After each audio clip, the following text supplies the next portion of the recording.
Most people think the world's richest families built their fortunes in oil, tech, or banking. But one of the most powerful dynasties in America built its empire around something far more ordinary: food. Not restaurants, not grocery stores. The hidden system behind the food you eat every day. And the strange part? Most people have never heard their name. Yet the company they control sits deep inside the global supply chain, moving crops, producing ingredients, and influencing the path food takes before it ever reaches your plate. No stock ticker, no celebrity CEO, no public spotlight. Just a private empire so large and so deeply embedded in the food system that once you see it, you start looking at the grocery store very differently.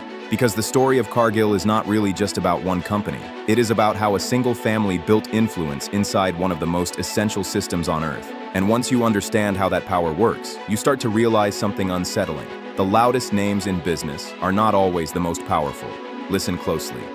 Because the world's largest fortunes are rarely built where the public is looking.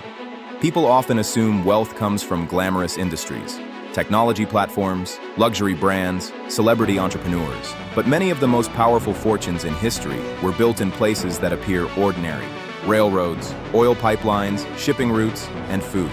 The global food system is one of the largest economic systems on Earth.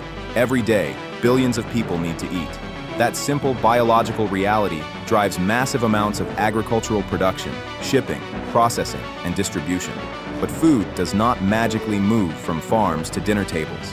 It travels through a complex network of traders, processors, transport companies, storage facilities, and ingredient manufacturers. And companies that control the middle of that system can become extraordinarily powerful. Cargill is one of them. Today, the company operates in around 70 countries and employs roughly 155,000 people. It produces or supplies ingredients and products connected to everything from cooking oil and chocolate to animal feed, meat, starches, and sweeteners. If you open a supermarket freezer, pantry, or snack aisle, there is a good chance that somewhere in the supply chain behind those products is a Cargill connection.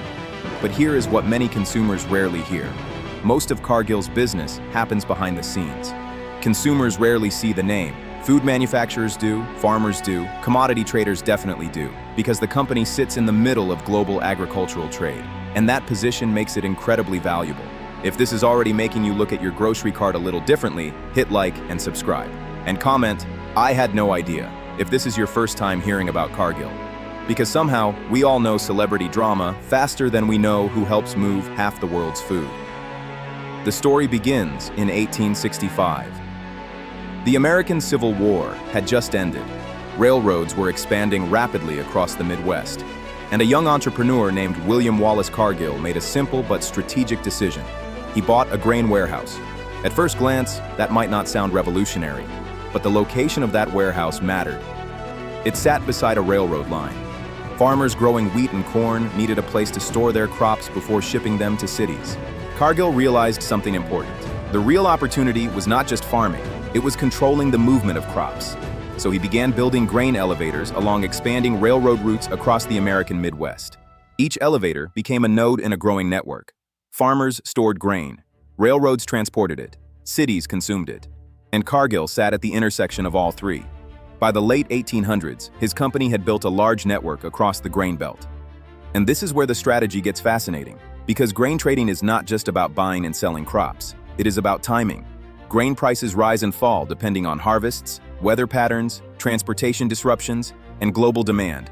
A trader who understands those cycles can buy low, store crops, and sell when prices rise. But storage is the key. If you control storage and logistics, you control flexibility. And flexibility is power in commodity markets. That insight helped the company grow rapidly, but the empire almost collapsed. In 1909, W. Cargill died. The company was heavily in debt. Banks worried it might fail. And this is where the dynasty changed forever. His son-in-law, John McMillan Sr., stepped in to help save the company. He renegotiated debts, stabilized operations, and rebuilt relationships with lenders. That moment helped create the Cargill-McMillan dynasty, because the McMillan family would go on to shape the company for generations. More importantly, they inherited a philosophy: stay private, stay patient, stay invisible. While other industrial empires chased publicity, the Cargills did the opposite. They built influence quietly. and that decision may have been their greatest strategic move. If you're still here, subscribe and comment. Quiet money is scary, because the people with the most power are not always the ones yelling the loudest. Sometimes they're just sitting in a boardroom, making billion-dollar decisions before breakfast. You might be wondering why staying private matters so much. Public companies operate under constant pressure. Shareholders demand quarterly profits. Investors expect constant growth. Executives face scrutiny from analysts and financial media. But private companies operate differently. They can plan decades ahead. They can make long-term investments without explaining every move to Wall Street. They can keep strategies confidential. And for a company operating in volatile commodity markets, that flexibility is incredibly valuable. Cargill never needed a stock market listing to become enormous. Instead, it reinvested profits, expanded globally, and quietly built assets across the agricultural supply chain. Over the decades, the company moved far beyond grain trading. It began processing crops into food ingredients, producing animal feed, operating meat businesses, managing transportation and shipping networks, and providing risk management and trade-related services.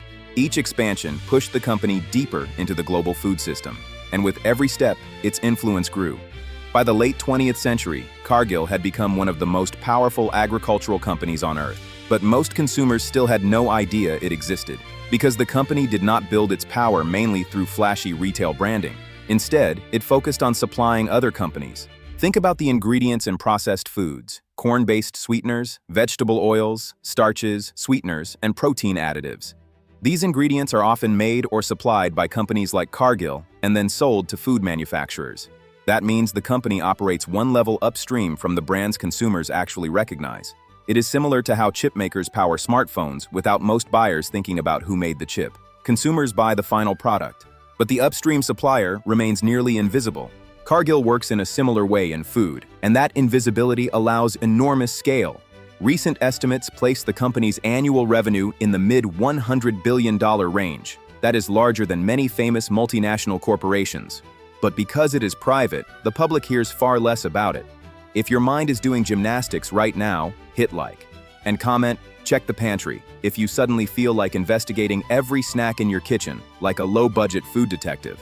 At this point, your chips might have a deeper backstory than some Netflix characters. Here is another surprising fact. The Cargill-Macmillan family still owns roughly 90% of the company, yet the firm is run by professional executives rather than family CEOs. The last family member to serve as chief executive was Whitney Macmillan. Since then, the family has largely acted as owners rather than day-to-day managers. That structure is rare. Many family businesses struggle when leadership passes from one generation to the next. But Cargill handled the problem differently. The family kept ownership, professional executives ran operations, and the company kept expanding. That balance helped preserve both stability and scale. Of course, power at this level comes with controversy. Large agricultural companies often face scrutiny over environmental impact, supply chains, labor concerns, and market influence. Cargill has faced criticism on several of those fronts. At the same time, the company also plays a central role in moving food and agricultural products through a rapidly changing global system. Balancing those pressures is one of the defining challenges of modern agribusiness, because the global food system is fragile. Droughts can destroy harvests, wars can disrupt shipping routes, energy prices can affect fertilizer production, climate patterns can alter crop yields. Companies like Cargill must navigate all of these risks at once, and that requires enormous expertise in logistics, finance, and agriculture. In many ways, the company functions like a giant risk management machine. If you've made it this far, comment, "Food is deeper than I thought," and subscribe if you want more stories about the hidden systems behind everyday life. Because apparently, even a loaf of bread comes with logistics, geopolitics, and enough complexity to give your shopping list an identity crisis. Think of the global food economy like an enormous circulatory system.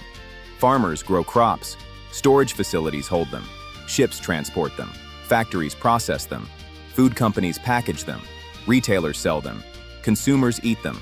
Companies positioned at key points in that system can influence the entire flow. And Cargill sits at several of those critical points: grain trading, animal feed, food ingredients, meat, shipping and logistics, and risk management and agricultural trade services. Each sector connects to the others, which means small changes in one part of the system can ripple across the entire network. Understanding those connections is what makes companies like Cargill powerful. They do not control everything, but they operate in places where decisions matter a lot.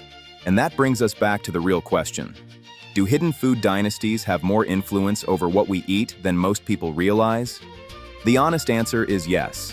Not because one family controls every item on your plate, but because some families control companies that occupy incredibly important positions inside the system that brings food to the world. And when those companies are private, their influence can feel almost invisible. Most consumers see only the final product on a store shelf.